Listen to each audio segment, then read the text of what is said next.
Siz ham o'sha ro'za paytida masturbatsiyani to'xtatiladi. Endi hammani mana Ramazon kunida o'tirib duo qilamiz, ibodatlar qilamiz, Xudodan so'raymiz. Shu Xudodan so'rash kerak.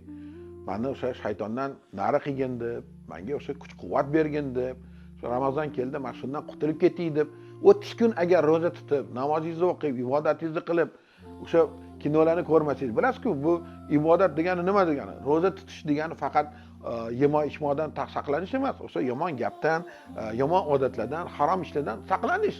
Til bilan ham, boshqa narsalardan ham saqlanish. Shuning uchun shu narsa sizga 30 kun qilinganda miyangizdan chiqib ketadi. Shu bilan boshqa narsaga qaytib kelmaydi.